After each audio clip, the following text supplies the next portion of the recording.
Reportasjen presenteres av Gymgrossisten Butikk Oslo, Kostimport.no og TommyNutrition.com.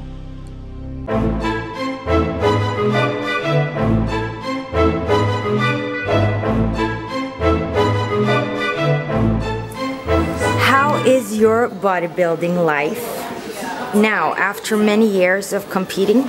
What have you done the last 10 years? So I retired in 2001 from bodybuilding, from competing. So I'm actually in my 12th year of retirement, so to speak.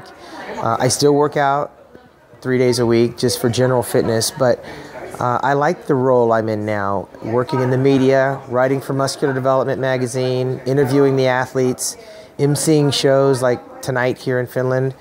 And I also am now a vice president of Gear Nutrition, so I'm in a position now where I can actually give athletes sponsorships to help represent the company that I'm working with, along with Hall of Fame bodybuilder Kevin Levrone. So retirement for me has been very fulfilling and rewarding from a standpoint that I may not be competing for the Mr. Olympia, but I'm very close to the action, so I get to watch these other bodybuilders living the dream that I once shared with them. Being in a position to give advice, and also still be motivated and inspired by some of the things these guys are accomplishing on the stage, and also watch the growth of the sport that's now including physique, bikini, and fitness. And I'm a fan. I got involved in bodybuilding in the very beginning because I was a fan of the sport and some of the athletes, and so it still is very close to the economy of things that I do, but it's also helped give me discipline in other areas of my life, in business and also in promotions. I just promoted the Shawn Ray Classic 2 weeks ago in Baltimore, so I'm very close to the action, and it's still one of those things where I get excited about to find out what the outcome's going to be and what these athletes are going to look like. And it's global, so I still enjoy the aspect of traveling and seeing the world and meeting the fans and being able to give back in certain areas of my accomplished life in bodybuilding. Nice. Are you good friends with anyone competing in Mr. Olympia this year? Yeah. I'm very close to the Mr. Olympia because Phil Heath, his first pro show that he ever won, I was the promoter, the Shawn Ray Classic in Colorado back in 2006. And Phil had won the USA Championships and the Junior National Championships, and so to watch him develop and grow over the years and watch him mature into this great representative of the sport, and now he's a two-time Mr. Olympia. I watched him compete in the Arnold Classic, and I'm very close to his camp, and I'm one of his big cheerleaders because he is a personification of what I think Mr. Olympia should be in terms of physique-wise, but also he's very humble. And a very good spokesperson and a representative for the sport. He's a combination of different bodybuilders that I grew up with, and Flex Wheeler and Kevin Levrone and even myself. So I cheer for him probably the strongest because I knew him win, and to watch him doing what he's doing and doing it very well, yeah, I mean that's partially why I like to go to the Olympia, to make sure I watch him continue to grow and develop as a bodybuilder. So I expect him to three-peat this year, and outside of that, I'm not very close to the other guys, but I'm very familiar with all of their careers, from Branch Warren to Jay Cutler and Kai Greene. Kai Greene also won the first show, the Shawn Ray Classic, the year after Phil Heath. So to watch Kai Greene come from nothing to a two-time Arnold Classic champion, two-time New York Pro champion, Australian Pro winner, this is a guy that was on his last dollar.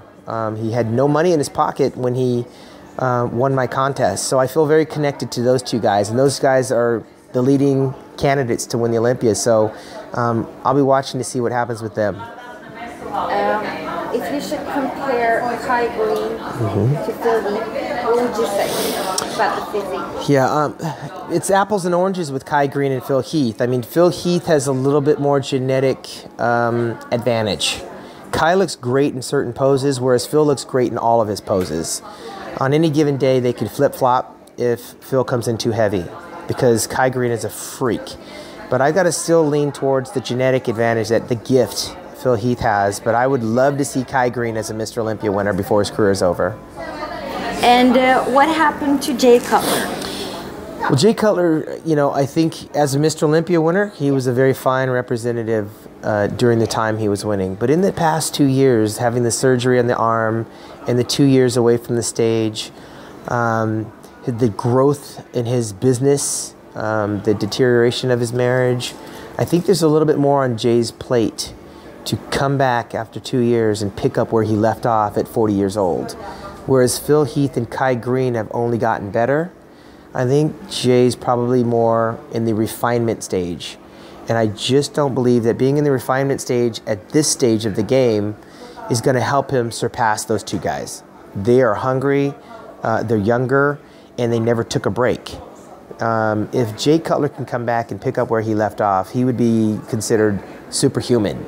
And in this day and age, I just don't believe that someone can beat someone like a Phil Heath and a Kai Greene taking 2 years off. So it's an upward battle for Jay. I predict that he'll probably be fourth in this year's Mr. Olympia. Should he quit? I don't think any bodybuilder should ever quit before their time, because most bodybuilders that are doing well because there were people in their camp that said they couldn't do it. Most of us come from a background of there's no way you can compete at that level. They're too big, they're too good, you're too small.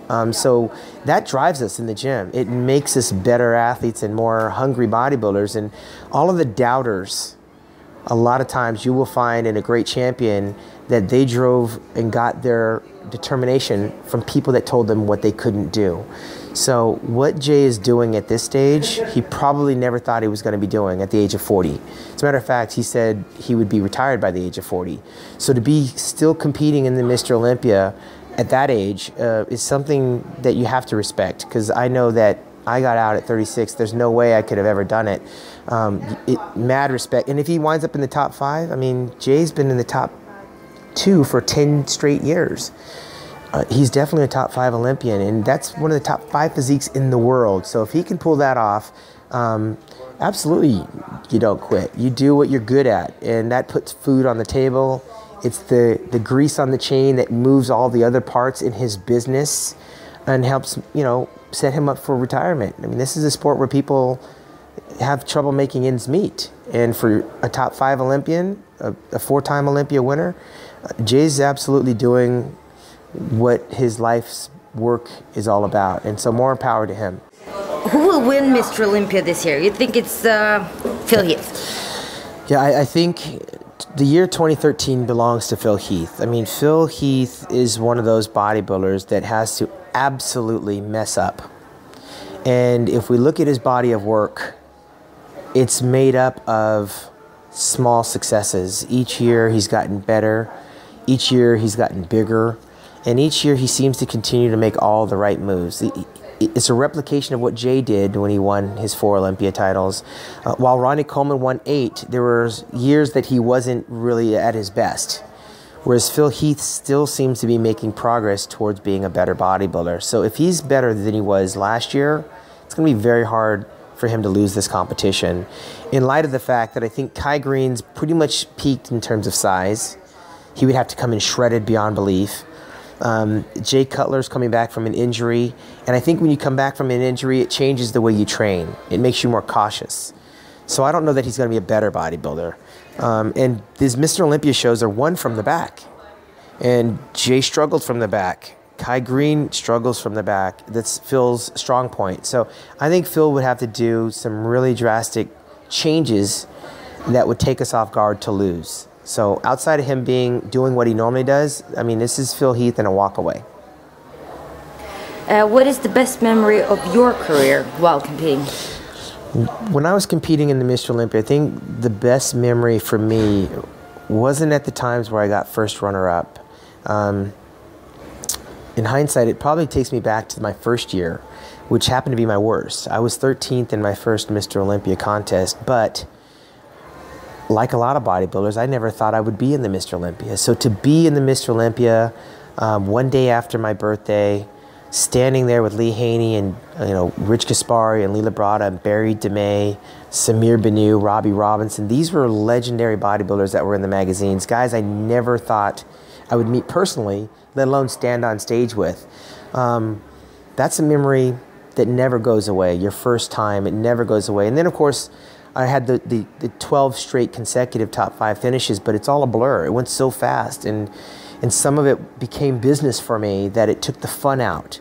Trying to become Mr. Olympia became work. In my first time I was there, it was just so fun. It was so raw and so pure, and it was in Los Angeles, and it had a very electric feel about being accomplished. And of course, the hangover was I got 13th. So now looking back, I would have to say that there wasn't a Mr. Olympia experience that I didn't enjoy more than the next, but the most memorable had to have been my very first one. What do you think about bodybuilding and fitness today? Has the environment changed a lot? Yeah, I think bodybuilding and fitness has changed a lot because, like anything, what was once old is now new again, and what's new eventually goes out of style. So I think we're looking at the structures of the physique changing. We're getting more back to the athletic lines. We're starting to use words like pretty, aesthetic, artistic, and we can use those to describe Phil Heath. We can use those to describe Kai Greene's posing style. Dexter Jackson, a very symmetrical bodybuilder. Those words were taken out during the Ronnie Coleman, Dorian Yates era, even Jay Cutler's era. We were using words like gargantuan and mass monsters and freaks. I think we're turning around and bringing more beauty back to the sport of bodybuilding.